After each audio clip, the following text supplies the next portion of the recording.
Hey everyone. Now I know I'm part of the stream right now, but I'm waiting for my buddy Revan to enter. You know, the domain. So I'm gonna be waiting on him for just a little bit. I'm gonna be checking my phone to see if everything's on schedule.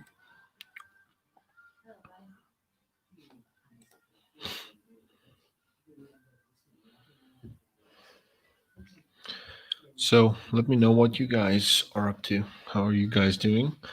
And well, we're going to be talking about Empire Strikes Back today. We're going to be discussing some Ahsoka related things. And I also wanted to promote some of my friend RevanX's work because, like I said, and I'm going to go on record saying it, there he is, the man of the hour. As I was saying, uh, the whole Ahsoka video that you produced the other day was Star Wars theory, stupendous wave level, quality. Thanks, When I man. saw it, I saw the transitioning and the editing. I felt very, very confident in it, very comfortable, and it was something that I could watch through. It was trivial. It was something that I could enjoy, and it counts. Just for simplicity's sake, I enjoyed it, and it's very hard to enjoy something on YouTube today. I'm 100% positive, and that's why I kind of get reluctant when I make videos. So, how have you been doing, man? First of all, man, thanks a lot for the compliments. Took me a while to do the videos. It Yeah, doesn't it, it doesn't look that hard because it's just pictures and trust me, all it that. is. But man, it took me. I mean, the first time is always the hardest, but it took me like 6 hours or something, like 5 hours or something. Like the audio and shit. Oh, it's And crazy. then you get some bloopers along the way. And you're like, I was doing so well. Why? And Yeah, you're yeah, like, that, okay, that always happens. Yeah, yeah. But I yeah, get that in some of my videos too.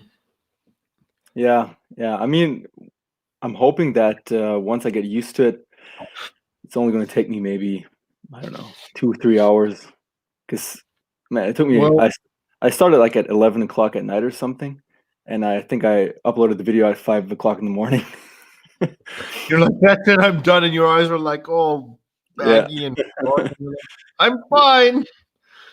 Well, yeah, it tends to happen, but when it's something that you're happy with, it's going to take some time. And I have that trouble now as a content creator. I just want to make something that um, I just want to make a video or a video series that I know that's going to have some resonance within the community. Now I'm working on some lightsaber, like a lightsaber guide. I've already introduced 2 videos in the series, but that's not just it. It's how I'm going to script it, how I'm going to edit it, and the editing takes. It's like 90% of the videos, and I want to make sure that it's yeah, right. I have no problem with recordings. I actually don't make so many mistakes when I record, especially if I have the script in front of me. And if you've just written the script and you're happy with it, and you just hit record and it's fresh in your mind, you tend to make much less mistakes. it's true. But It's true. editing, it's everything, and I really suck at. Editing and editing takes longest. That's the thing. I mean, I have my script as well, and I have some bloopers sometimes. But you saw the video was like 4 minutes long, so the audio part still takes 15 minutes max. But it's like the editing in of the audio and everything that takes hours, man. That's it's a tough uh, part.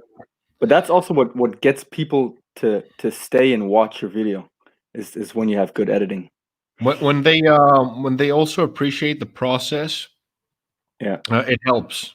That's what I feel. I believe that it does help when you have something that's going to attract people to watch uh, any kind of video, whatever it may be. You could be talking about, I don't know, knitting or something, and people will still watch. It's true. It's true. Yeah. And I realized this because my whole family uses YouTube. Like my mom uses it for, you know, household stuff. My sister uses it for her things, and I see that my dad watches a lot of fishing videos, and he watches a lot of channels from my country, and he gets frustrated with them a lot. And he said, they overtalk, they overdo certain things, and it's weird. It's like this. I get frustrated. I cut the video short. And I said, why is that? Because he said sometimes it's too long. The editing is bad. And, Yeah, pay attention to that. And I want to improve on my craft as well. I just shared our link. If you maybe you Yeah, can sure. share it. Yeah, I'll also share right now. I'm actually on my channel. He gets frustrated. Yeah, that was me. Sorry. It's all good. So Empire Strikes Back, 40 years of it, and well, it's been 40 years. And I never I never realized how time flies. I was like, yeah, when the 40th anniversary for Empire comes along, I'm going to be excited and stuff. And although I am excited, I didn't, celebrate it the way I wanted it. So this stream is like my tribute to it. It's Yeah, obviously my favorite. I'm guessing it's like in your top 5 too. it's my second favorite. Yeah, And there's a reason for that. And when I see people on Twitter when they're actually posting their hot takes comparing Empire Strikes Back to anything, and you just know that they're like trying to stir things up, and I really hate that. Everyone yeah, knows.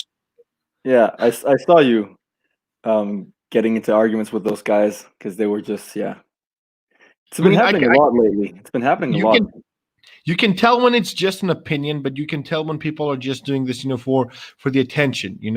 Yeah, yeah, So I kind of got I just got tired of the whole thing, and I'm like, just on the one hand I want to let it go, but I just know that people are doing this just to create problems.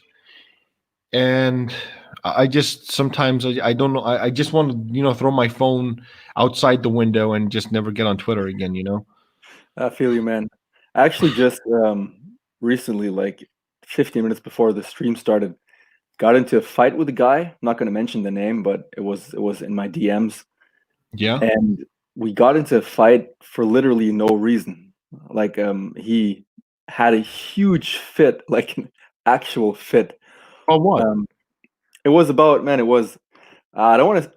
Shit, man. I don't want to say too much because people are gonna maybe figure out who it was. But it was about George Lucas. You saw what I posted, maybe the video I posted, where George Yeah. Lucas clarified that Anakin was the chosen one and brought balance to the Force by defeating the Sith. And Oh, this yeah. guy was offended by the fact that I took George's word as authority, and I said, if George says something, that's just the way it is. And he was offended by that. It's kind of funny because it's like you build a house. Yeah, It's your house. It's your domain. You get to do whatever you want with it. You have your own rules, and suddenly some new people just come into your house, and when you say, hey, you know what, I have a specific set of rules that I want you to follow, and they get angry. They're like, who are you? And you're like, I'm the house yeah, owner, motherfucker. yeah. This is my home. Exactly, man. I was just telling this guy, like, he wanted to debate me, and I said, there's no debate. I said, like, I don't mean this in the wrong way, but there's no debate. If George Lucas says it, like, I don't have to give you any points other than George said that. And he's like, oh, now, and he literally compared me to an SJW. He said, now you're acting like a SJW because you don't want to debate like a man. I was like, what? All you have And to he do was is just like scoff at him and tell him that if you know what kind of guy I am, that's exactly, not. and he was writing paragraphs. I'm going to show you later, right? I'm going to send you some screenshots later. I don't want to make it public, but he was writing paragraph after paragraph, and I was answering in one sentence, and Yeah. he continues to write that I am the one throwing a fit. I'm the one getting angry and acting like a child. I was just literally writing one sentence, and he was writing Like paragraphs after you're like paragraphs. this. You're angry. I'm fine. And they're just throwing a pen. You're like, okay, Yeah, that was funny, whatever. man. Yeah, But yeah, this Look, I know that some of the ideas that George Lucas had may not have been the best sometimes. I know that he's made a couple of decisions, but what makes it okay is the fact that it's his IP, okay? And when you Yeah, make something, oops, sorry about that. When you make something, even if you are right, even if you're wrong, it's still yours at the end of the day. Oh my God, okay, I get it. and it's always in the eye of the beholder, right? Some people might like George Lucas's story, some don't. And this guy apparently did not like it at all. He prefers Ryan Johnson's story. He indirectly said Ryan Johnson understands Star Wars better than George Lucas does. Not even kidding you. Let's get one thing again on record right off the bat. Okay, there are two types of people in this world. There are people that dislike Ryan Johnson, and there are people that dislike Ryan Johnson but are afraid of admitting that he screwed up. They have that much of an ego. No one, and I don't believe for a fact, even today, after all of this backlash, after so many videos, after so much proof on the internet, I've watched a lot of pro Last Jedi videos. I've watched a lot of anti Last Jedi videos, and when I compared the research that went in both videos, when you hear the other video, well, Last Jedi is a story about men learning to learn from women. And you hear that voice and you hear them saying that thing. I mean, since when did we stop learning from women? Did we need Star Wars to learn, from women? Dude, Exactly.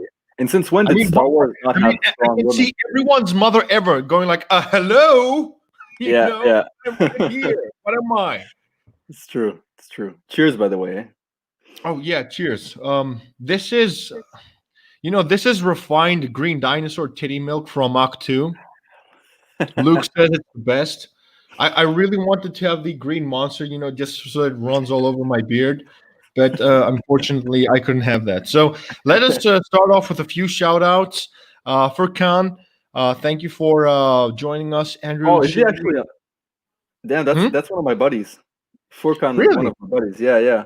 Let's show some of these. Yeah, because I really didn't know how to show these. I'm learning how to use StreamYards right now. So shout out to you. Thank you for jumping in. Next is Andrew Sibling. Imagine trying to argue against what the creator says about his own creation. Yeah. Well, that's pretty much it. So people that are going against George Lucas and claim to be Star Wars fans, it's like a parasitic relationship, right now. They're just like, okay, yeah, George Lucas created it, but he didn't do it well. What? Exactly. Yeah, that's also my problem. Look, I'm not even going to say they're not fans because I get the argument that if you like something, you're a fan and whatever, but you have to still understand the history. You have to understand that other people grew up with George Lucas's Star Wars and grew up listening to documentaries and interviews and all that stuff. And Yeah. you can't disrespect him like that and just be like, yeah, his story was bad. We improved it, or Disney improved it, or whatever. Well, look, the thing is, one last shout out before I get into it. The Rookie Critic, dude. Yo, Thanks for what's jumping in, up? man. Hail, director to be. I need you to stick around, bro, because I've got some fan fiction ideas, and I really want everyone to like pitch in. I really value opinions. So, yeah, the whole thing about George Lucas and Ryan Johnson, if you actually sit back and you see some documentaries about George Lucas and you see the inspiration he got from Star Wars, and you just sit there dumbfounded like this, and you're like, oh my God, the man's a genius. Yeah, Okay, he can't direct, he writes tacky dialogue. But what people don't understand that the world building behind everything that he's done, the aliens, the tribes, the ships, everything that he made has they're derived from something. exactly. Yeah, And it's and untouched, man. it was because of his homework. And when you actually say that George Lucas screwed up because I don't like sand, which again is ingenious, because in episode 2, you have an Anakin who is basically a space monk, hasn't touched a girl's skin since ever, okay? Hasn't seen a girl that has been fixated on for over 10 years. Yeah, Okay.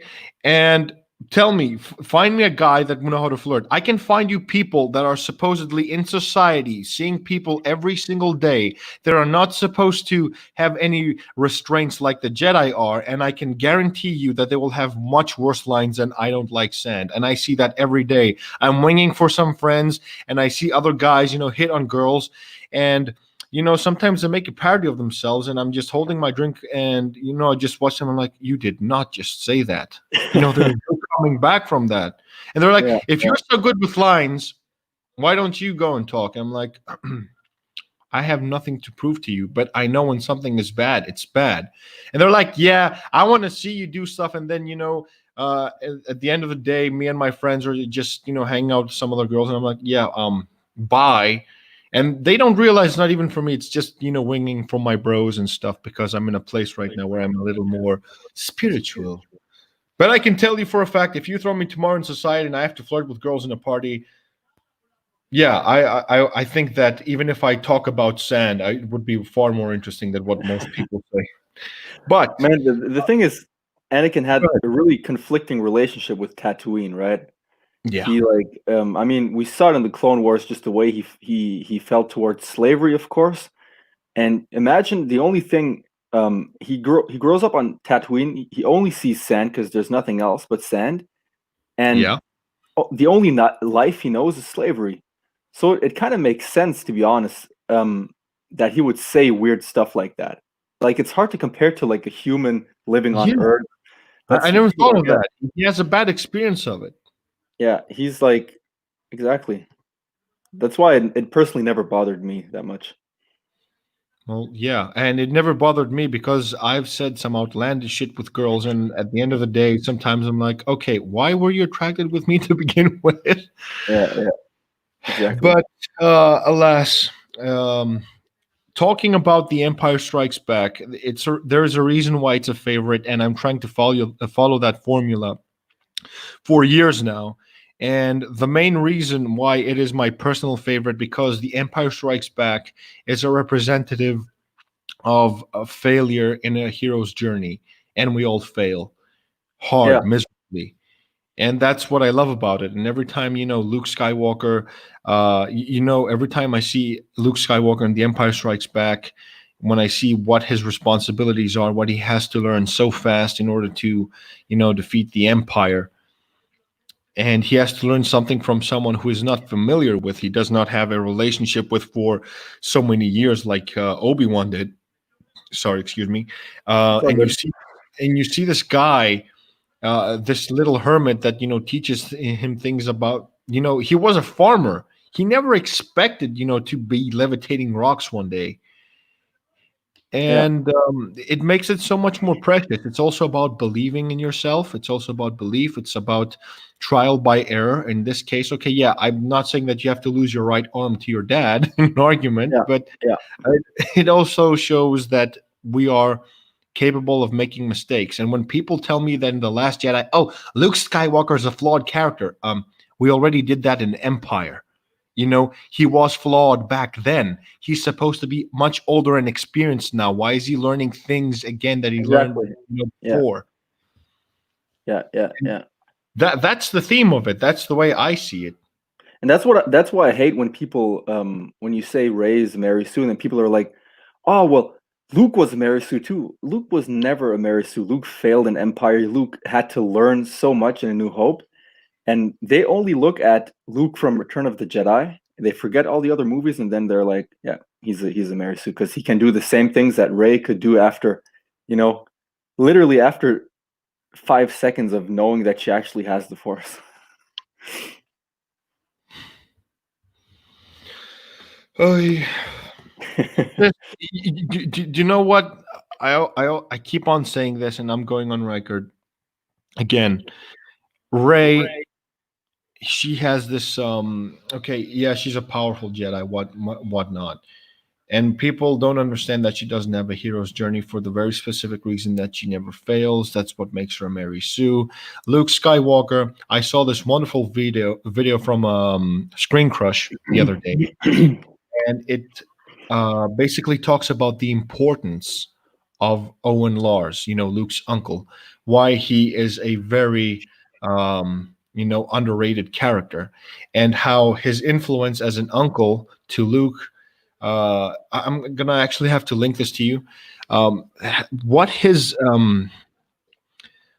influence on Luke had on him, and what it evolved him as.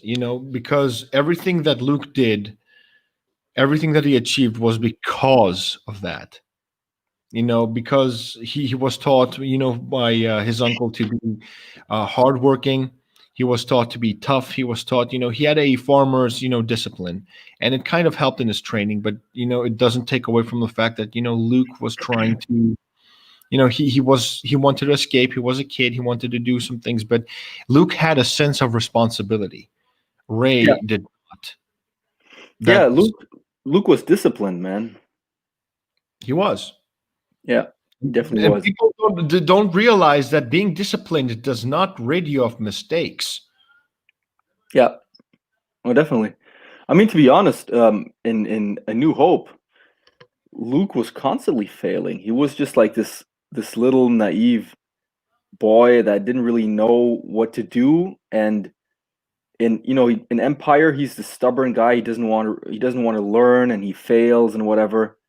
And in Return of the Jedi, that's when he's actually become this Jedi. And It's now complete. he's wiser. He's complete. He's wiser. He knows what to do. And Ray, that's what look, I'm one of the few people that disliked The Force Awakens right from the get-go. Most people, they just started disliking it after watching The Last Jedi.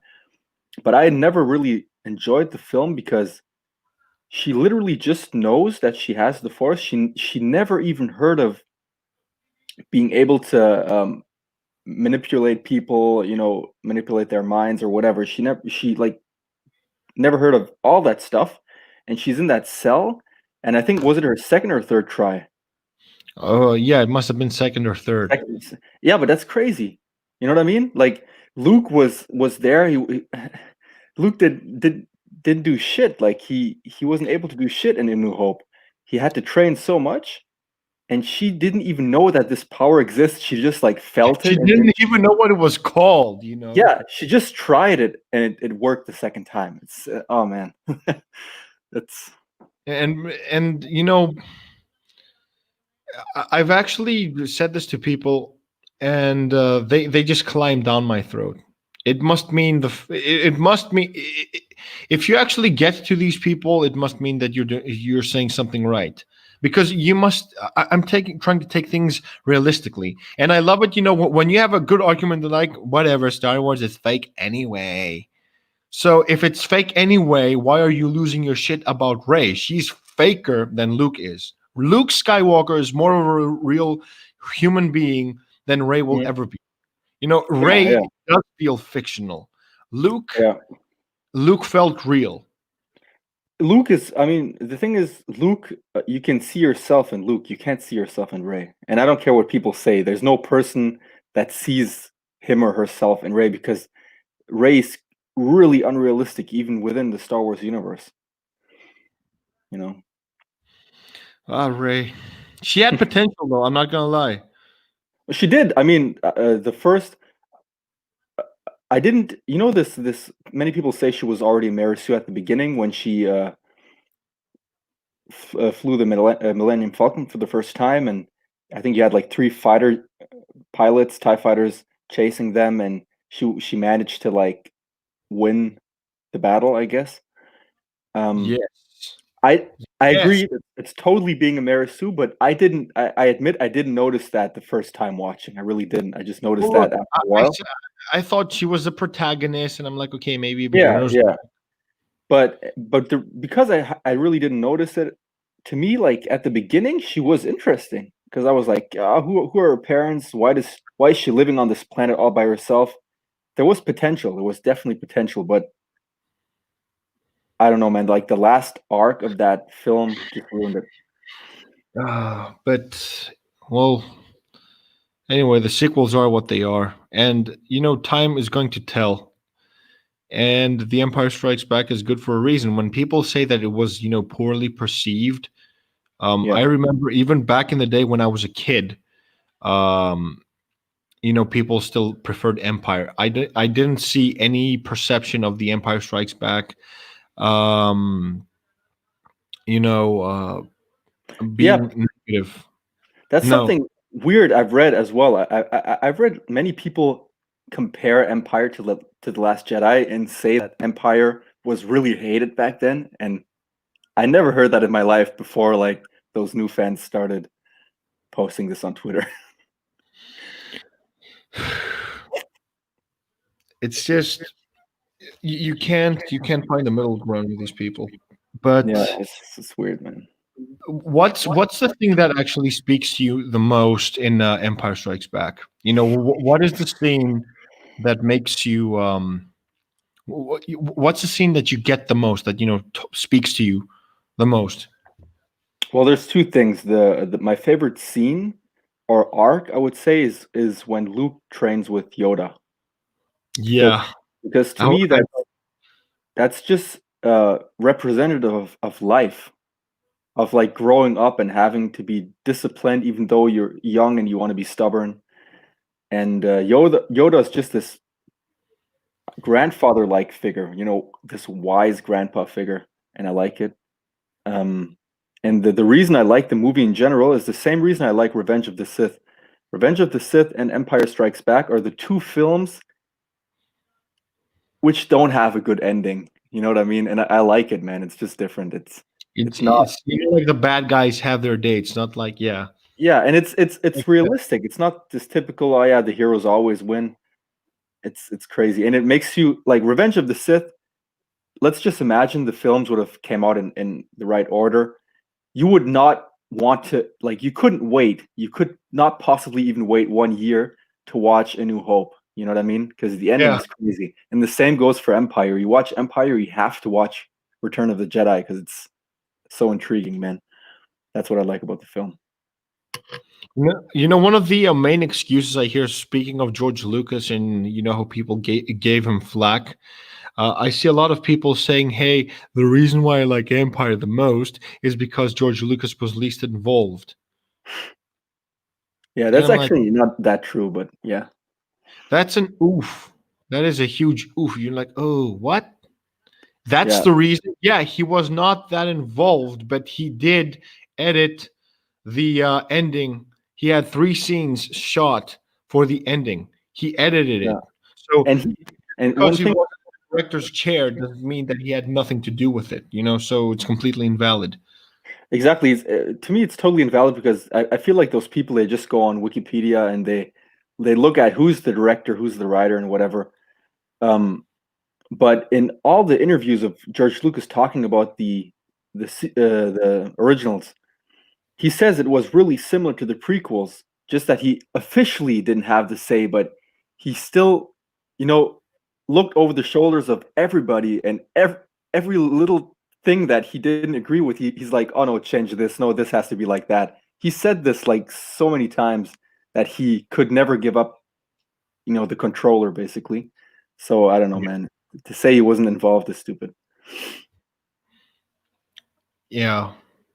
And Yoda, that was an addition. That was a huge addition. And it's when he said size matters not, I think that he vindicated most of the men on the planet. He's like, "Whew, Yoda said it. Yoda said it. Okay, dirty jokes aside, it just goes to show you how powerful someone of a very small stature can be, Yeah. compared to Luke, who's a grown man and who's taller and all that stuff. And one of the favorite things that I like about Yoda and how it's expanded on, from the prequels and even in Star Wars Rebels. I wanted to make a video on this actually, but I'm going to briefly discuss, the whole thought process. Uh, I think that Star Wars Theory and Stupendous Wave have gone on record saying that Yoda was arrogant during the end of the Clone Wars, by the end of the Clone Wars, because he believed at one point when he was fighting Sidious that he was the chosen one that was going to restore balance. At that fight, he took it upon himself and he's like, okay, yeah, the prophecy's about me, because he was desperate to restore balance. You know, when And weirdly enough, it was so beautifully said in The Last Jedi. If I have one favorite thing about the sequel trilogy, it is in the movie that I liked the least, which is The Last Jedi, and which is something that is so true to Yoda's character. That's the only thing that Ryan Johnson got right, was Yoda's character, aside from the fact that he just scorched a whole tree with the Yeah, Force. But that was stupid, man. The tree. and I saw a meme the other day. It's like you see Obi-Wan and Yoda talking to Luke before he goes and fights the Emperor and Vader, and you see Obi-Wan going like, "Are you sure you do not want me to use the Force and help you? Do you not want me to torch the Emperor and Vader?" And Luke's like, "No, I'll do it myself." But if you take that little scene away, it's about failure, and he says, the greatest teacher failure is, and what Yoda taught Luke, he, it was great, and I could totally relate to that. And one of the best explanations that fleshed out Yoda's character, that bridged him from the prequels all the way to the sequel trilogy, was when he was talking to Ezra, and when he got his first lightsaber crystal, and he talks, to Ezra about, uh, him fighting for a very long time, and that he was possessed by fear, and he did not foresee that the Jedi would fall, because Yoda is basically admitting that it was due to his arrogance that he overlooked so many things during the Clone Wars, that he allowed the Sith to prevail. Hmm. And to me, that rings true, because that's indeed what happened. Okay.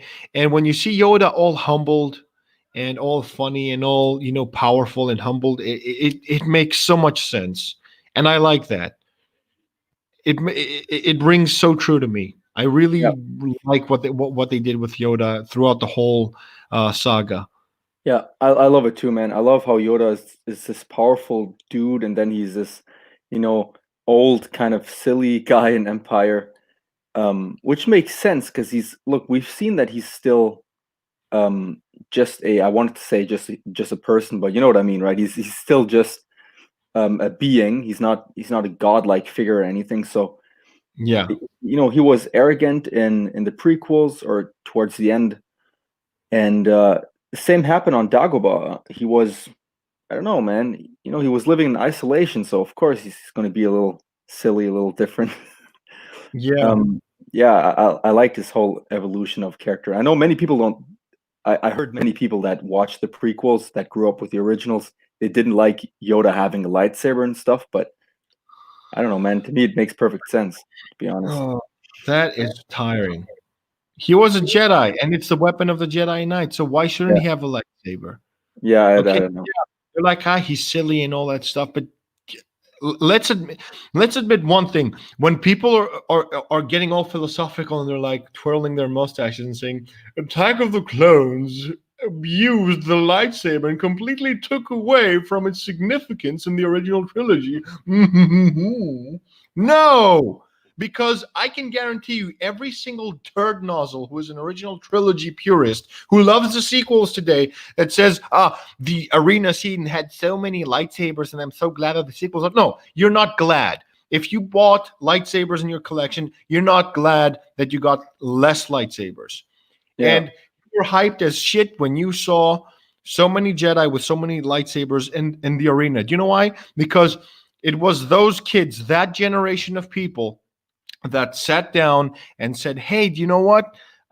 George Lucas, I'm pretty sure that he was getting feedback from kids. And one thing guaranteed, even when the Phantom Menace came out, I was a kid. I can remember myself saying that I would like to see more lightsaber action. I was a kid. That's what counted for me. to me, same thing, man. As a kid, you just want to see lightsabers the whole time. And when we got that, you get these turd nozzles who loved the scene, who loved seeing lightsabers, who loved everything about the Geonosis arena scene. They went later and said, it took away from the conflict aspect in the original trilogy. Yeah, Dooku yeah, fighting Yoda, an old master and an old apprentice. There was conflict there. There was substance. So man. This yeah, that Yoda, fight is so underrated, man. I love that fight so much. it means a lot. Okay, it has symbolism to it. Lucas was in charge of it. And one thing that Star Wars Theory said, and it's so true. I watched the Rule of Two podcast. This is, my inspiration. This is why I'm doing these things, because I also have my ideas that I want to express on air. Um, the One of the best things that Star Wars Theory said, and he said that, he had the balls to say it. He said that the reason why George Lucas sold Star Wars to Disney was because the fans were assholes. And I've been saying this forever. Whenever someone says that George Lucas did it for the money, he doesn't give a fuck about money. He was already rich when he Right, right. made Star Wars. So this guy, first of all, I'm going to go on record to say George Lucas is one of the most generous, nicest people in the film industry. Right, this guy always always was donating money, especially to like kids funds and stuff like that. And when he when he sold Disney for 4 billion, I think he donated half of that money. Imagine, he donated 2 billion to some kind of like, Immediate, yeah, yeah, immediately charity. to some kind of like children's charity or something. And Well, this guy's actually, great. every time I hear George Lucas, being active in society, like out of five things, three of them are going to be charity events. Yeah, Um, always. I wasn't paying attention to the comments. Mladen Kulic, Ben Kenobi, your eyes can deceive you. Don't trust them. That is very true, because my eyes must have been deceiving me when I was watching the sequels. I don't trust them. Don't get me started on Rey being a daughter of Palpatine's son. Yeah, I don't think that anyone believes that with half a brain, And this is a friend of mine from Greece. Yeah, his name is Jerome. I'm really honored. Um, Thanks for watching it, Jerome. Thanks, Nasa guys. kalada mo. We really Nasa appreciate sakti mo. We love you. We love you, Karga. He knows. I'm throwing some Greek in. it. I want to entertain some of my friends here in Greece too. Yeah, yeah. And By it's the way, really man, hard because check this out, bro. you see, the thing is that I don't have a huge following from my friends here in Greece, because they're like, what do you discuss? And I say, whenever I tell them that it's Star Wars related stuff, it's really hard to have a following. And Jerome is one of the few guys that, he supports the channel because he does it because he's a friend. And he plays PUBG, PlayerUnknown Battlegrounds, Yeah, and yeah. he's a Twitch channel, and it's fun. I really enjoy it too. And when you see a friend streaming, it's kind of unique. You're like, yeah, I'm actually supporting my friend, even just one view. We love you, Jerome. Sa kapamera fila. Exactly, exactly. Yeah, it's the same thing with that Furkan. I don't know if he's still online. The one that commented at the beginning. He's Yeah. he actually got into Star Wars because of me, and he's not that big into it though. He likes the films, but he didn't watch the Clone Wars or anything. But he always like tries to watch every video and just drop a like and stuff just to support. So it's always good to have people like that. Well, yeah. Well, hey, you influenced one person into Star Wars. Like that's an Man, absolute. I influenced a lot, man. My fiance didn't watch Star Wars before. Now she's reading her second Star Wars novel. Yeah, Yeah, I'm so proud. Well, I also was in a relationship with a girl, and I showed her Star Wars, and we'd been together for 2 years. And long story short, I kind of regretted it, because when I was building my Luke Skywalker lightsaber, the blue one, we tended to have a lot of arguments, because it's not that we were in a difficult position or anything. She just got mad at the fact that maybe I was doing something that I was enjoying, and I wasn't giving enough attention to her. But hello, that's called being a guy. I live with you, I sleep with you, I do everything with you. Just let me have some time to myself. yeah, And to show people how much of a fan I am, I left her because I was taking so much shit about my love for Star Wars. She would make fun of it, and I said, no, I'm not going to have any of that. So I'd rather be an old hermit somewhere, in a swampland or a desert, being alone. But at least I'll have my respect intact. So if you have someone that appreciates and understands what you like, what you love, and um, understands why you love for whatever reason, and just supports you for it, that's more than enough, and it's really rare. So in a relationship tomorrow, I'm gonna keep this.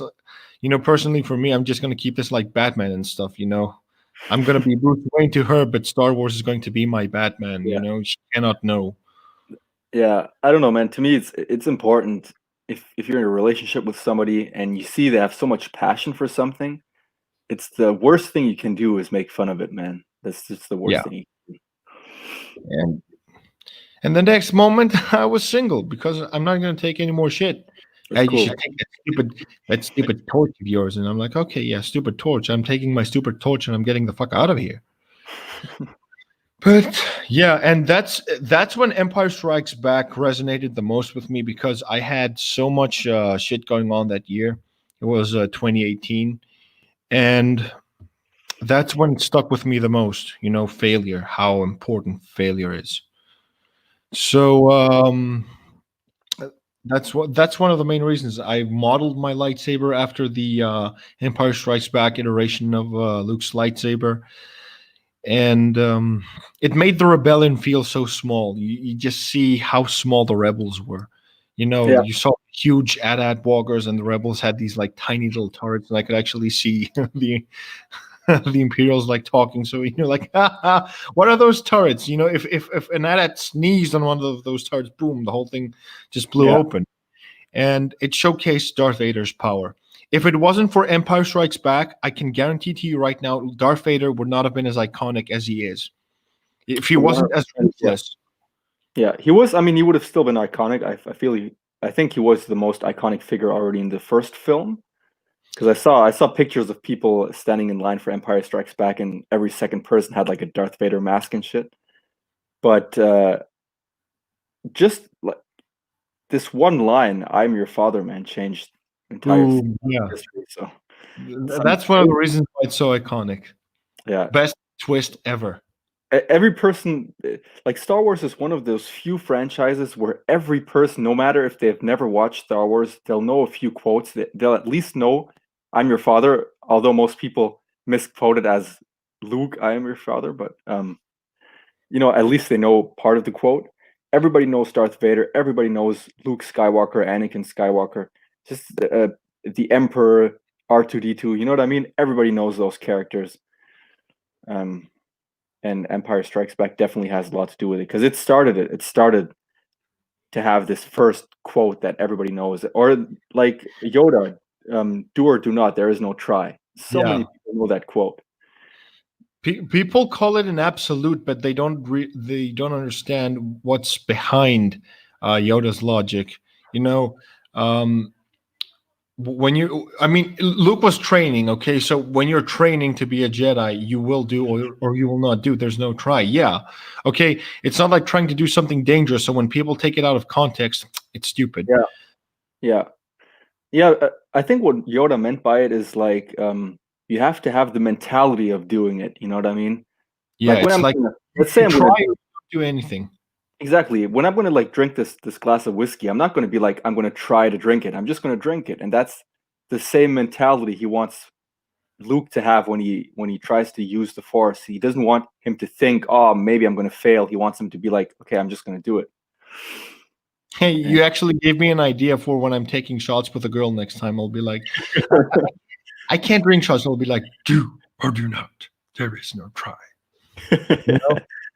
I'll be like, nice. look at me. Yeah, And yeah. then when it burns my neck, I'll go, hmm. Man, I love your voices. You should. No, You should. My Yoda is terrible, but I It's can do still good Emperor though. Palpatine It's still any good. day. Any day. Still good. You know what you should do? I thought about that actually. I wanted to tell you that you should because you finished one or two chapters of your fan fiction. Well, right now I finished my third chapter today, Or your third chapter. Okay. Yeah, you and should. I'm going to revise it first, but it's not official.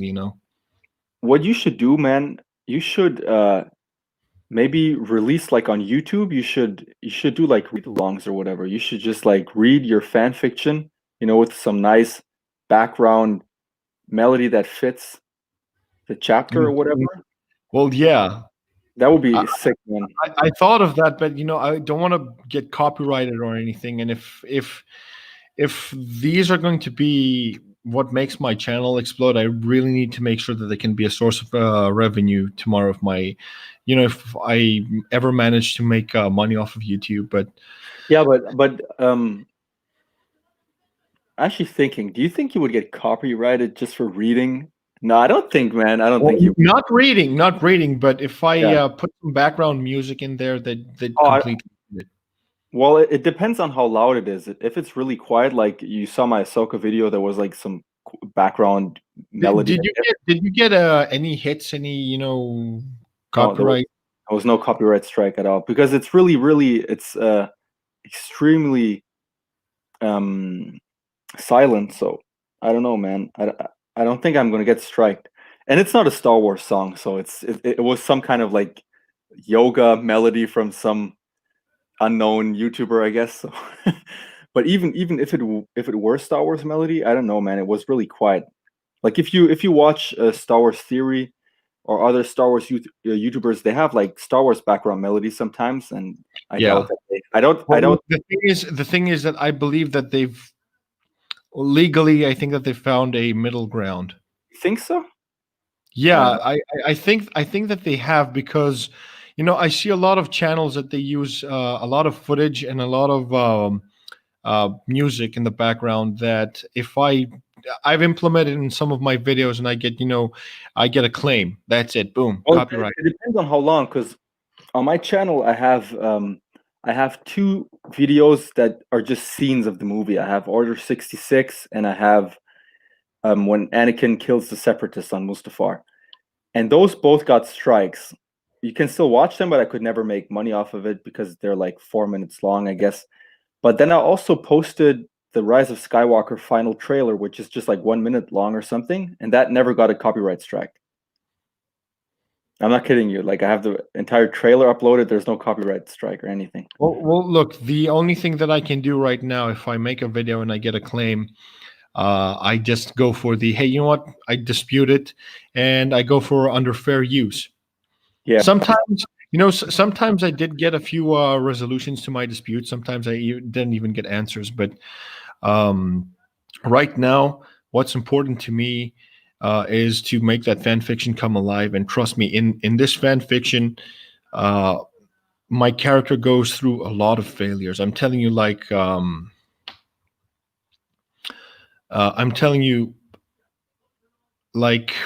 thinking it off the back of my head. It's based on some of the things that I've gone through in life, and anyone who shows that they're all successful and confident in the background are completely misguiding you, because even the most successful people have failures. And I'm not saying that I'm successful, but I do have a lot of failures, and I decided to do the most Jedi thing out of them, and take some of the themes out of those stories, and make lessons out of them, and make people understand, and people learn from all of these things. yeah. Well, And that's good writing. That's good writing if your character has fails a lot but comes through at the end. well, yeah, and look, in most cases, um, this whole thing, it's so. Wait a minute, let me check the comments, man. I think there's somebody. Oh, it's Jerome guys writing a lot. Yeah. More And film. also more. Yo, somebody said Revenge of the Sith is awful. What the heck? Oh yeah, I'm not going to dignify that with a response. Listen, buddy, The if you're alone and you feel lonely and you want some attention, uh, last Jedi was best. this is not the place to be. Trust me. Look, man. To be honest, I respect your opinion, but to me, The Last Jedi is the second worst Star Wars film. I think Rise of Skywalker is worse, and Revenge of the Sith is the best movie ever, in my opinion. But Look. I don't think that people like this understand opinions, because when you're coming on a live stream on two people who are obviously a fan of something, and they just diss you for it. It's not an opinion. It's an opinion when I'm asking, what do you guys think about Revenge of the Sith, or what do you think about yeah, Return of the I know what Jedi? you mean. They're That spreading negativity for no reason. But Yeah, and but yeah, we're the toxic fans, right? You know, right now, here live, here we go. Look, more films. Revenge of the Sith is awful. Okay, yeah, that may also be his opinion, but I never asked for an opinion on I know. Revenge of the Sith. Yeah. And the more we I mean, talk about this guy, the more we make his day. So uh, let me just respond in kind. Ray is a Mary Sue. Finn was underused and should have been a character. Rose Tico is pointless. Poe Dameron was criminally underused. Palpatine returning in Rise of Skywalker came out of nowhere, and pulling shit out of your ass is not pulling a rabbit out of a magic hat. It's not the same.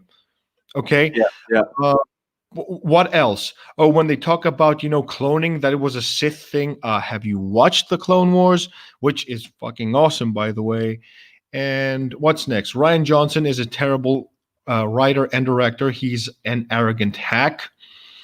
And the Last Jedi is an insult to anyone who calls himself a true Star Wars fan. But if it's your opinion, go ahead. Go Nah, ahead. I don't think I stand by the last thing though, because I don't know. I've met not many, but a few Last Jedi fans that can actually tolerate opinions. Well, Um, yeah, okay, but but I yeah, never see these people coming on my live stream and just yeah, trying to. definitely. No, I know what you mean. Yeah, I'm talking about fans like more films. Okay, so right. I gave you your attention. You should be happy now. You should close the window over your damp little basement because it's getting cold. And yeah, I'm Yeah, brutal. I'm sorry. I don't owe this. I don't owe politeness to anyone, especially when they oh, come good, on man. out. Oh, good. I feel you. I mean, hey, it's Yeah. a Tarn and Revan, double team. It's hopeless. By the way, I saw what you said about Star Wars Theory and Ray being a Mary Sue, and that was the same thing. He has somebody on Super Chat, and everybody knows, everybody who watches Star Wars Theory regularly, or even not regularly, just like once in a while, knows that he did He not doesn't like like. Jedi, that he enjoyed Rise of Skywalker, but that he still thinks that they're like inferior to George Lucas's Star Wars. That he did not like Rey as a character. He thought she was dull. And this guy goes on Super Chat and writes, "At this point, every person who thinks Rey is a Mary Sue is ignorant." Yeah, Like, yeah. And he hits them back with, yeah, I think that Ray's a Mary Sue, so I guess I'm ignorant. I'm like, yeah. boom! Oh, that was so nice, man. That was so nice. And he was just like this, like he was on rule of two, and he's always like this, right? He's always like this. I was like, you know what I mean? He's just like looking like this, and then he's like, yeah, I think she's a Mary Sue, so I guess I'm ignorant. Yeah, no emotion, like no reaction. Just so calmly. I'm like, oh. That's And nice. that didn't cost him a few subs, and I don't know what did. But, I think that playing the middle sometimes can really, really be exhausting, Yeah. you know? And I tried playing the middle, but it was impossible. For me, it was physically impossible. I forgot to respond. Yeah. The Never mind. people I'll hear are. it. To me, the thing is, well, I mean, you can play the middle if you actually feel that way, but if you don't feel like your actual opinion is the middle, it's hard to pretend to be just to make other people happy, I Mike guess. Zero even came out, and he is the ultimate middle. Who? Okay, Mike Zero. I don't know, man. I don't like Mike Zero, to be honest. He's Yeah, one. He's probably yeah. the person I hate the I'm most. using him as an example because look, he's the clickbaitiest guy Yeah, I've yeah, ever seen. It's like George Lucas is restarting the Star Wars trilogy now. yeah. That's You why know, I hate him. He's so clickbaity, man. Oh, he's like Screen Rant on YouTube. yeah. Do you know who's also kind of clickbaity as of late? Star Wars comics. I loved him, but he clickbaited a lot of stuff and he spoils a lot of things. When we got the Bad Batch arc in the Clone Wars, and you saw. I knew that Echo was coming back because I'd seen the unfinished episodes. But dude, the first thing when the episode drops, I saw Star Wars Theory and other channels. They just gave us a bit of time to actually watch the episode, and they Yeah, uploaded the next day. yeah, And then you see Star Wars comics within 2 hours of the episode's release. Boom, screenshot with Echo. yeah. That's I hate that, man. I mean, he Yeah, can release video and people can be. He can have like a disclaimer. Okay, there's going to be like spoilers, and people don't have to watch the video. But to just post a screenshot and like each and every one of your followers is going to see that. I yeah. don't know. I mean, for me, it was off-putting. I'm still subscribed to the channel, but I'm not. I clicked off the bell because I don't want any more spoilers for anything. Yeah. I feel you, But man. I don't know what's going to happen, in the future with Star Wars right now. For me, the future of Star Wars is my fan fiction. I'm retconning a lot from. Well, basically, I retconned the whole sequel trilogy. That's I good. That's retconned everything. It's like good. Kira, who I do have a character, a female, a strong female protagonist. I'm not sexist. I'm diverse. I respect women. So Stay one of woke. my, I have a the trio, the trio like Luke, Han, and Leia, or Anakin, Padme, and Obi-Wan. You have Ben Skywalker, Luke's son. You have then there's this a female Jedi who's a little older than the rest, who is a female, and she's trained by none other than Papa Katarn, Kyle Katarn, and her aspiration is to become battle master of the Jedi Temple. Okay, and the other one is yours truly, the son of Kyle Katarn, which not to toot my own horn, but it's me. So out of the three, Ben Skywalker is obviously a Skywalker, and I'm actually treating him like the actual hero of the series. And I'm the friend, that tags along, that has his own journey, his own story, and that's how the trio starts off. And I try to see so many lore videos of legends and stuff to research and back my whole story to see how I can make Luke Skywalker's Jedi Academy a thing, how I can organize it. And, watching Harry Potter really helps to structure a, what do you call it? Anyway, to actually structure a school, an educational system, and it actually kind of helps, you know. And I've played the Jedi Academy games and Jedi Outcast, which was a serious influence for the fan fiction. And Well, I would actually let me just say something real quick. I would actually love to have a film, Harry Potter style, set in the Star Wars universe, where you see like the life of Jedi younglings. That would be sick, man. yeah, Like, and them learning things about the Force, and yeah, watching them struggle about the minute characteristics of the Force that Jedi masters have already, yeah, mastered. But sick. yeah, I actually think that would work. That would really work. And see, like the classes they have, like Harry Potter style, like they would have different classes, and they would be trained like by different Jedi masters to do certain things. And oh man, that would be crazy. That's actually part of my fan fiction. That's how I kind of structure the academy. Okay, you get obvious classes like initiates, Padawans, Jedi, Knights, and Masters. Um, you get like different kinds of classes. Like I have like a history class, lightsaber training class. I have like a force training class where you learn to heighten your force senses. Yeah, And I wanted the academy to kind of also have an element. The force also is kind of in its own way. It's magic, and the temple grounds, which is going to be on Yavin 4, the Masasi Temple, since it was also built by the Masasi tribe and was utilized by the Sith and whatnot. It's obviously going to be having its own, like kind of mysterious, like hidden passages and doorways and stuff, like the Room of Requirement in Harry Potter. You like, how the hell did they fit that all that stuff? yeah, And yeah, like it's magic, and the Force is also magic, and exactly. I just want these things to be shown. In the meanwhile, Luke Skywalker is learning about the Force in my fan fiction. He's just also traveling and deepening his connection because he needs to teach other people. And I do have a few survivors from the Jedi Purge, like one or two Padawans that became Jedi Masters in Luke's Academy. Um, I do have Mandalorians heavily involved in my fan fiction because Mandalorians are amazing, and they will Yeah. always be in interval part of the Star Wars fan fiction. Sorry, the mythos of Star Wars. And there's a lot of crazy shit that I've done. Like I brought back Jango Fett clones because I'm in denial of the fact that we don't have any more Clone Wars, Man, and they're yeah. so amazing. And I try to explain it, not like the Rise of Skywalker. Poof, here's Palpatine.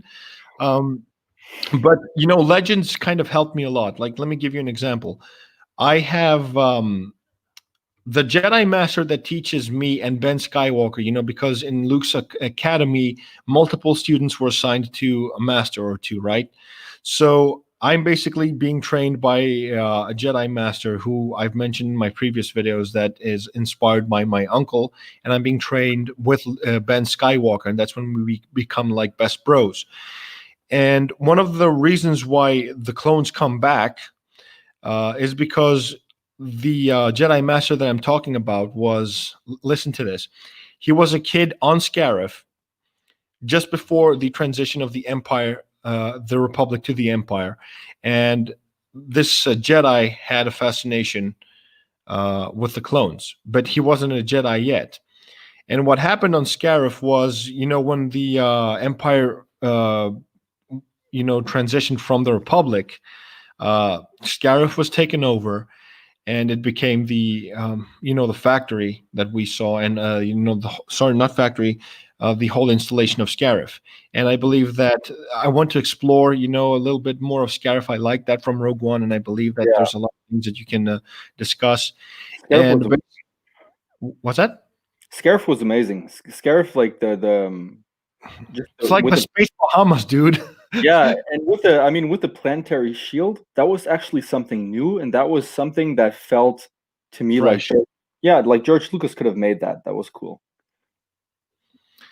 Yeah, I mean, why what I loved about Rogue One was obviously the fact that we got to see the Empire in today's technology in Yeah, filmmaking, and I love that. me too. Me And too. Yeah. I take a lot of elements from what we have from canon and legends, and I try to like mix them up together and make a story. And the reason why I'm taking my time to write my fan fiction is because I want it to make sense. And I know that sometimes you do some outlandish shit when you write your own fan fiction, but I want it to stand. I've seen so many videos on what good writing is about, how to properly do it. And Still listening, right? I'm still listening. no, I just needed a moment. But yeah, the whole story behind it is basically, well, yeah, after the Empire, after everything, and that I loved one of the quotes that was one of the promotional materials for the Force Awakens. It's like evil never dies; it just evolves essentially, and I'm evolving evil, and I want to show people that it's not just Jedi versus Sith. I want to show that sometimes evil takes other shapes and forms. So far in my fan fiction, the Sith are destroyed, thus keeping Anakin's Yeah, prophecy intact. Okay.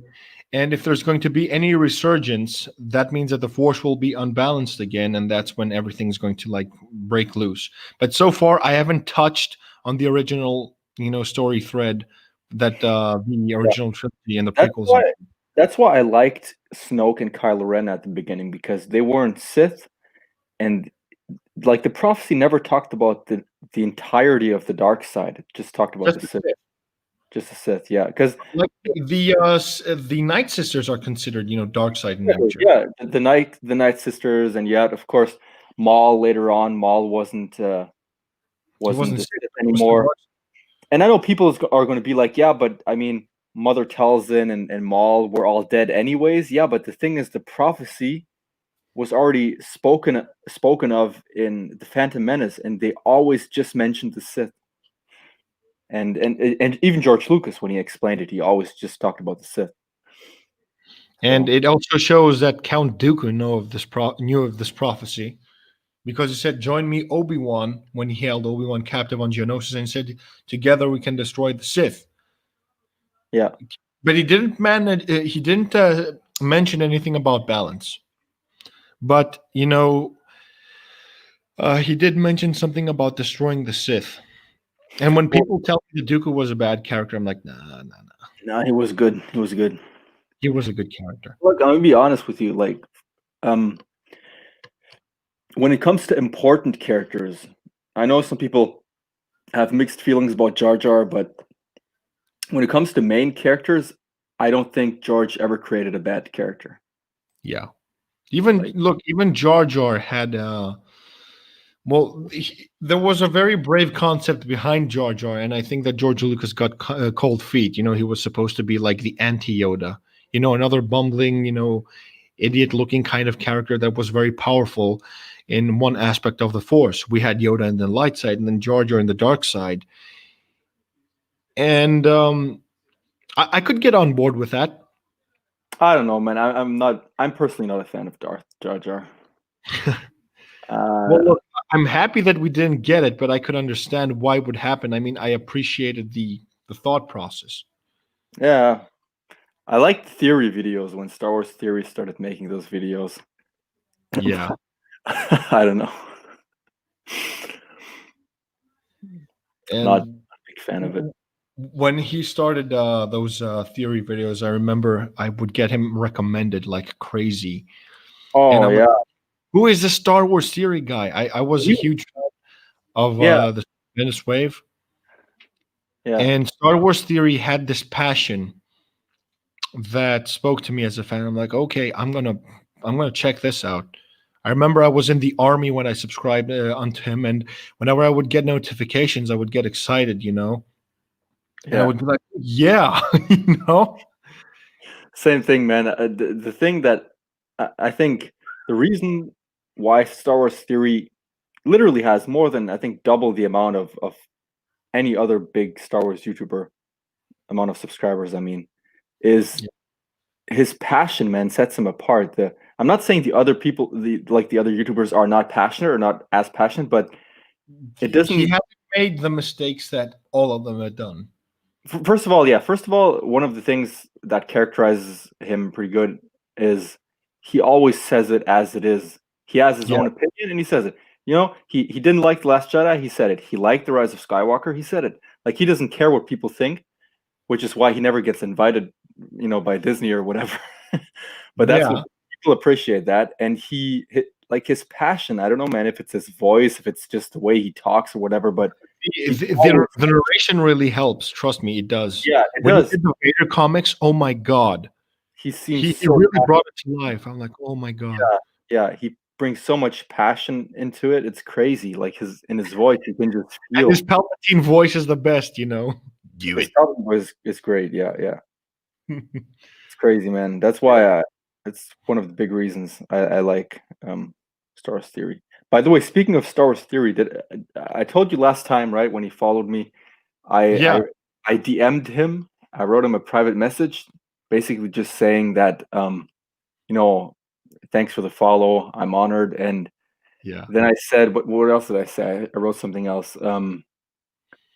That I really appreciate his passion, the passion he puts into his work or something like that. Yeah. And I just thought to myself, yeah, whatever, man. A week has passed. He probably doesn't read his DMs. He actually answered me then this morning. He answered me. Dude, I he was like, ah! was like, what? Yeah, dude. He just basically, man, wait a minute. He Man, just he must be so cool to talk to, even off air. Yeah, definitely. He just wrote No, he reaches out to his fans. I appreciate that. I even had an interaction with him. yeah, he like takes his time to like people can write him emails, right? He says in his videos he answers like a lot of emails and shit. He Yeah. basically He said, "Thanks, man," with like a fire emoji. Appreciate your support and appreciate your kindness. And I was like, "Oh, nice, man." Like, I just appreciate him taking the time to even respond. Yeah, I know. When I was hold on. Uh, when I was building, which one was it? I think it was, yeah, this one. I remember I was at home and he was talking about Anakin's lightsaber, and I said, I'm building this right now, and he said, "Cool, send pics." Oh yeah, I remember you told me that last time. Yeah, Yeah, and he sent me and I sent him some pictures, and he actually liked it. And uh, before I realized it, my channel was still my sorry, my Twitter was very it was very new at the time, and I had a few pictures and a few tweets, and he went. It's like he actually took the time to actually check my page, and he liked quite a few of those things. I'm like, oh my god, I'm flattered. I'm like, "Rick, that's cool," yeah, you know. And he reaches out to people, and that's what makes him amazing. And I like the fact that he doesn't mince his words. And when the Last Jedi came out and this whole culture war started, and I saw people's reactions and what they were doing and what they were saying, I knew for a fact the Stupendous Wave not on board with the whole Disney trilogy. I saw a live stream of him the other day, and he was very, nonchalant, and he wasn't, like sucking up to the, Disney Star Wars side of things. Star yeah. Wars theory, outspoken. I respected him so much more after that. And you know who I used to follow, who I used to like, and I unsubscribed. I think that half of YouTube unsubscribed that day. Star Wars Explained when Yeah. his Oh man, same here. when his mistress, I'm sorry, his wife, um, who by the way is out of his league, and you can actually tell that there's not only an abusive relationship there, but you can tell that she actually wears the pants in that household. When he actually made that one video, and you could actually see how staged it was. It was like he said something about Supreme Leader Snoke, and he said, "No, that is not the actual fact. That is the fevered theory of a madman." And I'm like, "Are you attacking the fans right now?" And then Molly doubles down on the fans, and he completely just shit on people Yeah. within like the first few minutes of his intro. And I'm like, "Okay, I'm unsubbing from you." I used to like his his canon timeline videos and shit. Yeah, I love that, and I never saw like the entire fight between him and Jeremy. That started because he made this video where he attacked Jeremy when Jeremy was still a really small channel. He yeah. attacked Star Wars Theory even. Only Yeah, Star and Wars. I didn't see that. I just saw that later. So the first thing I just noticed was the blockchain, and I was like, "Why is he doing this shit?" I didn't immediately unsubscribe because I wasn't blocked. I don't know why. I'm still not blocked by Star Wars Explained for some reason. And Give it time.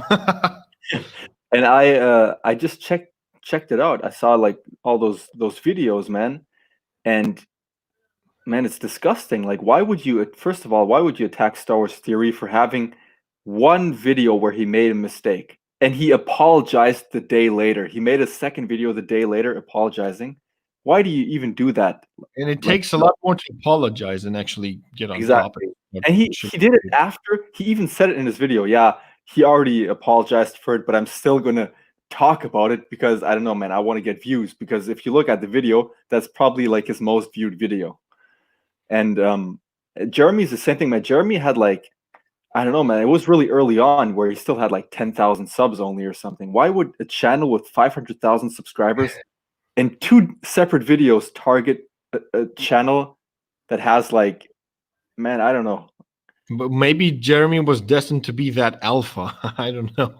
But one of my best parts with Jeremy, speaking of, with having clashes between, power struggles like this, is when Brian Young started talking shit about Jeremy. And Jeremy is like me, he's very confrontational. And if you say something to me, I'm the kind of guy that I'd like you to say to my face. And Brian Young is the typical, kind of guy that says things behind your back and then denies it in person.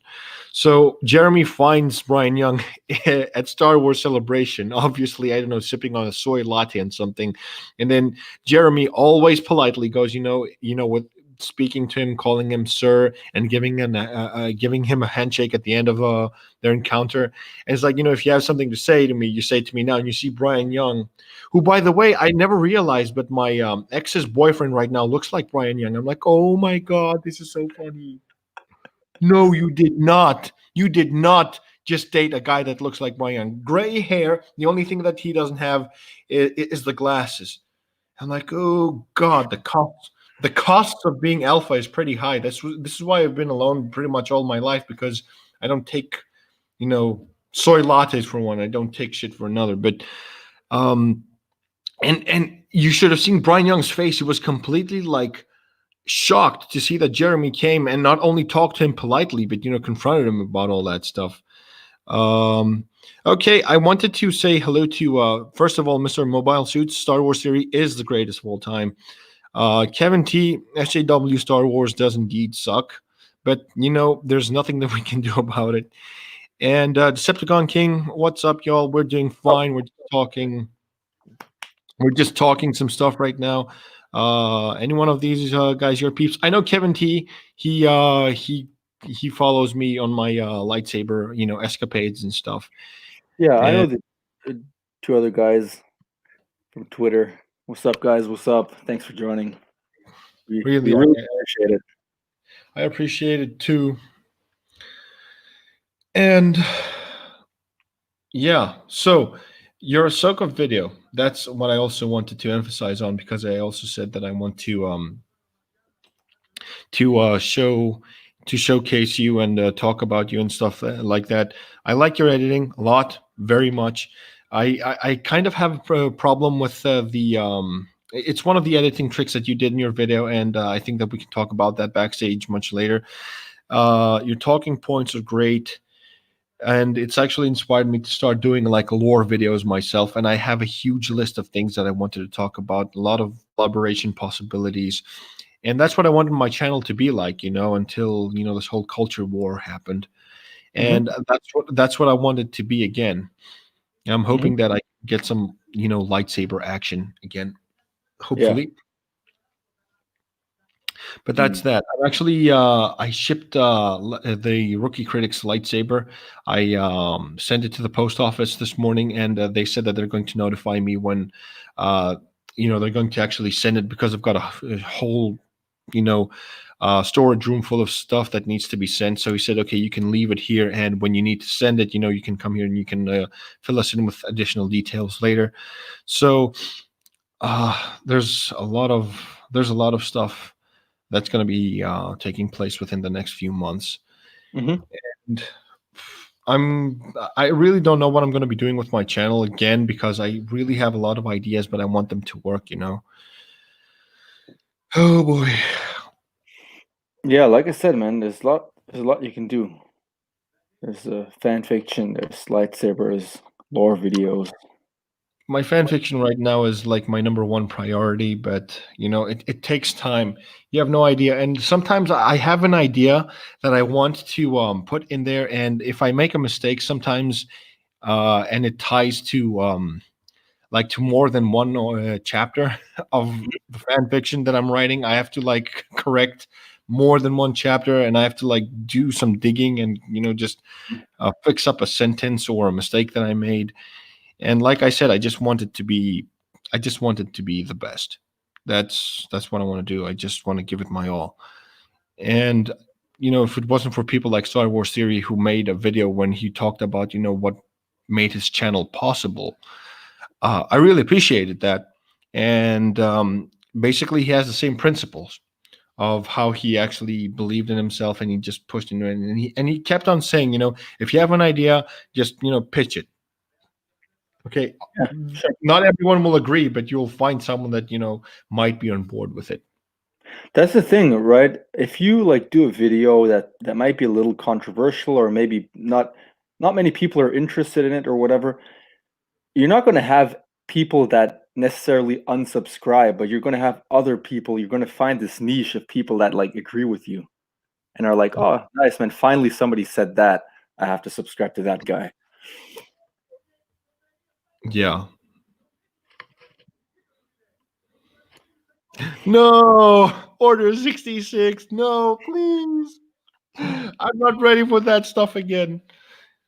Man, when I watched that episode and I saw Rex's hands shaking like this, I'm like, don't do it. Yeah, yeah, Uh, Basically, I have a theory with the whole inhibitor chip when people say it kind of retconned the whole Ahsoka novel. Uh, I think that the fact that Rex even resisted the inhibitor chip for even a split second, he defeated its purpose. yeah.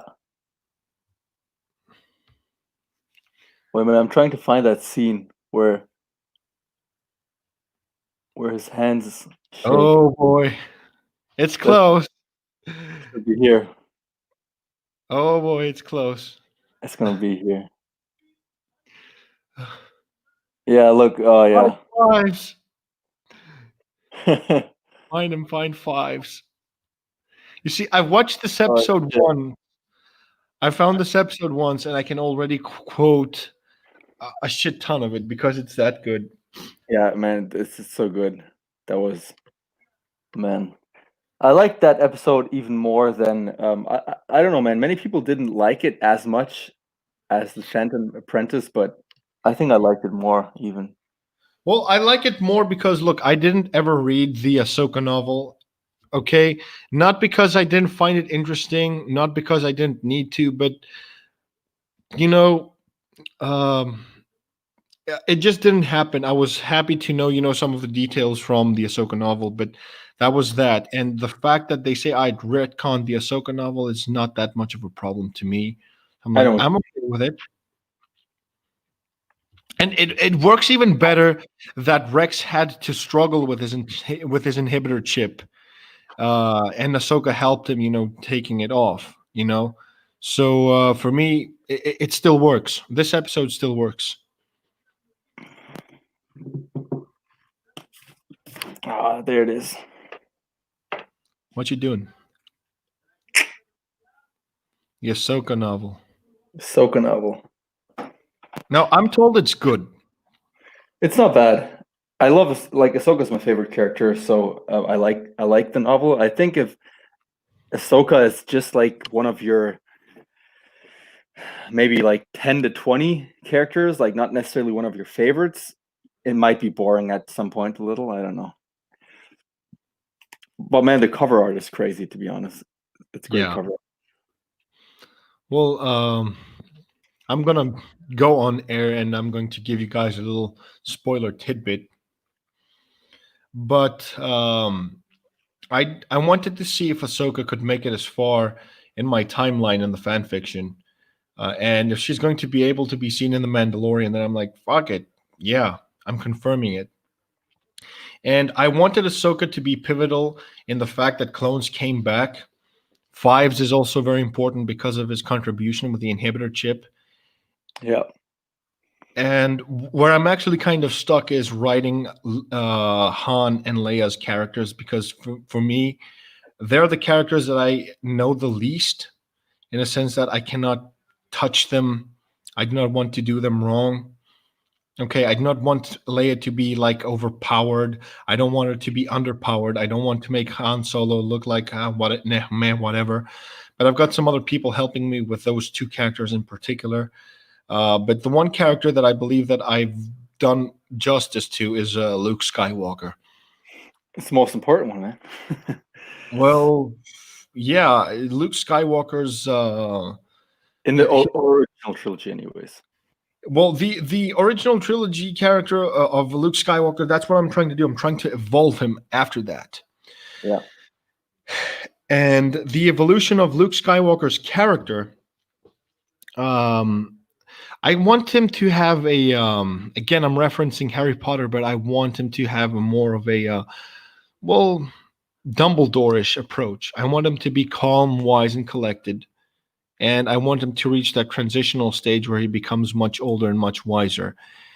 And again, he's not without flaws. He's discovering the Force on a completely different level than any other Jedi in the Academy. Because for him to teach what's going on, for him to be able to teach Star Wars, because I got distracted by this little lady. I think that you know her. Huge shout out to Star Wars girl. I really appreciate that. Thanks for jumping. Yo, what's up? Yeah, we really appreciate joining the stream. So yeah, what was I saying? Yeah, Luke Skywalker is learning a completely different aspect of the Force, and for him to be able to teach, he needs to know some things first. So yeah, writing is hard. When people say that you just take and write, no, it's really difficult, especially when you're actually expanding on a pre-existing story. It can be Yeah. really, really scary. I trust you, man. I feel you because I'm actually like people don't know this because I never really talk about it on Twitter or anything. But I've been writing a novel since um yeah, like almost 1.5 years now. I've been writing a Yeah, novel. Yeah. But it's not like fan fiction, it's not Star Wars or anything. It's a entire new world, new novel. Something I'm gonna hopefully someday make money off of. yeah. Um, but yeah, that's something for another stream. I might talk about it a bit more on another stream. But it's a struggle, man, and you have to have a lot of knowledge. That's something people don't know at first. Well, it was like that with me. I didn't really understand how much knowledge you have to have because if your character, for example, my character is an ex special forces soldier, but he does like different stuff now, and he was like climbing a mountain and shit. And all of a sudden, I'm like, oh damn, I have to know like all those words and all the specifics. I have to, because my character has to come across as somebody who knows everything about mountain climbing. So I had to do like research for hours and shit. I know what you mean. Even for the tiniest detail of Yeah, a single word. exactly. You have to,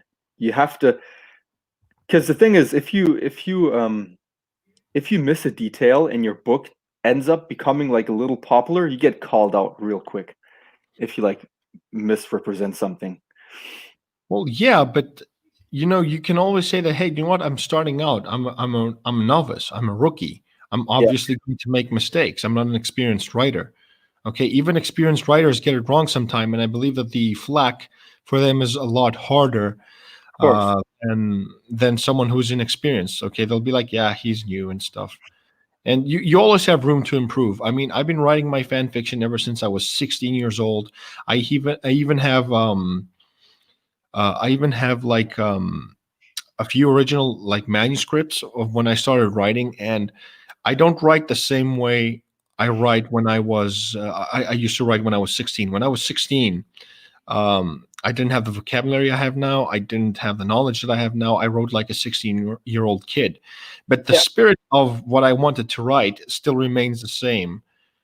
And that's why I do a lot of reiterations. I rewrite, I reread everything that I do in case I missed something. And to me, that's important. yeah, yeah. Man. It's a tough job. Like being an author is really tough.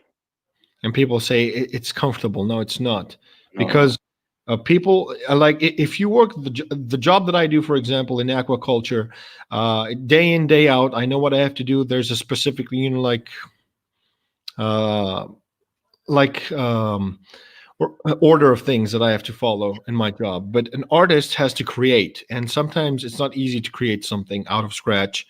And when you suffer from artist's block, it can be really, really harmful to your income, to your work.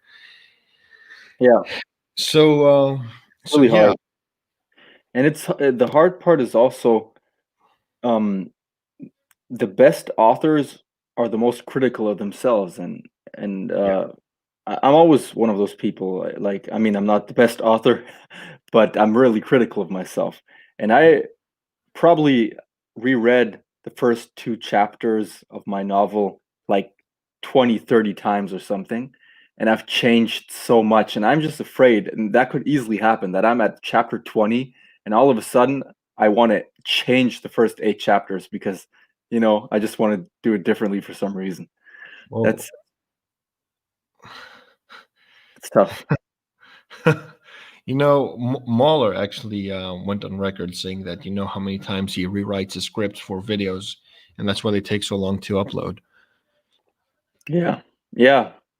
I'm Feel you, like, man. how can you not be happy with what you write? Oh my god, it's like, Yeah, I've written so far 2 chapters only, and my novel is going to have probably at least like let me think, or like 30 chapters, I would say. It's probably going to have around 30 chapters. Um, with my first 2 chapters, I'm around page 30 right now, and I have the manuscripts for each chapter. I have like a small, like a short half-page manuscript basically, and I'm yeah, to still guide. missing, Yeah. and I'm still missing like 4 or 5 chapters in between. I'm still missing the chapters from like I think chapter 24 to 28 or something. I still don't know what I'm gonna tell for a story. I just know something has to happen because I can't just go from this to that, but I just don't know what's gonna happen yet. Well, I well my manuscript just I also have a manuscript of my own, but just some core ideas that I wanted to present and stuff. So like let me just try and share and show you what I mean. Okay. Somebody else wrote, Okay, hold Jeremy on. is a This bore. Well, look, not a lot of people agree with him because they feel that, okay, yeah, I know how it goes in SJW stuff and I've heard it over and over again. I can understand why it could get tiresome. Um, Speaking of the manuscript, I was actually, trying to put down locations, timelines, ideas, people, and I write, the timeline when it happens. And in this case, since it's like, a story centering around one person, and some events take place, I take the events, year after year, and I just make a few bullet points, and after that, I kind of expand on it. And this little page right here that you can actually see right now. Yeah, I'm Uh, looking at my tablet because it's better. It's more. It's too small though. I can't really read. Sorry, Yeah. I. Oh man, God bless you. Thanks, man. It's allergy season. There's pollen in the air, which is not good news for me. Uh, Yeah, well, Paul, I'm so glad I have no allergies or shit. and year in, year out, it's the same story over and over again. So yeah, I'm actually looking at the time right now, and I noticed that the Fandom Collective has also gone live, and I also want to return the favor and say hey to them. I really enjoy these streams, and I really hope that next time we can actually have another guest online. I mean, I hope so. I actually asked 3 people that said they want to come on the next stream. It was too like short notice for Yeah, them. that's one thing that we need to fix on. So I think that we should have a specific date, a fixed date, fixed time to let more people come in. But of course, everyone that made it onto the stream on such short notice, I want you to know that Revan and I really appreciate it. Um, so every inch of support, every comment, every minute that you pass, watching with us and listening to us talk about things, we really appreciate it. We'll have a lot more to discuss in the future, and hopefully, some of you guys can actually come online with us and talk about some things, add your perspectives and stuff. So from my part, I just want to say a huge thank you, and that's all I have to say. Revan, do you want to say something as a closing Yeah, statement? yeah. From my part as well, we really appreciate it, and I think we had more people on this time than we had last time. Um, and yeah, man, it's a struggle, but it's as long as we have you guys, and as long as it just grows one person every week, it's worth it. You know. So And Well, yeah, I think we should do it. We initially wanted to do it Mondays, right? yeah, but I need to see when people can actually get on. So I think that we should like kind of make, I don't know, maybe a poll, an inquiry, and see Actually, the we more. should. Yeah, that's a good idea. We should make a poll and see how many people can join on what day. I'm going to check around with some other people to see when they stream, so that we don't pull some time from them Yeah. or them from us. So, for example, today was actually not that good of a day because Fandom Collective is streaming I and know. Jane Theory is streaming. Like that's why we should definitely find a day where nobody else streams or not many people stream. Not only to have more people watch our stream, but to also be able to have guests and stuff, right? Yeah, I know. But we will make it happen. We will make it happen because we just started this, and I think it's going well. For the first two streams, we need a name for the stream, obviously. Yeah, we really do. Rule of Uh, Two is such a good name. It sucks that it's edited. I know. It's like a rule of two, budget edition. Like the best. Yeah, we have to think of a name. But we will eventually. We can actually do some brainstorming. And from me, again, I'm just saying thank you, guys, and we'll see you next time. So, any closing statements before we go off air? The same thing. We really appreciate it. Thank you guys, and see you next time. We'll see you next time. Until then, this was Joan Katarn and Revan, and we'll see you guys. Thank you. See ya.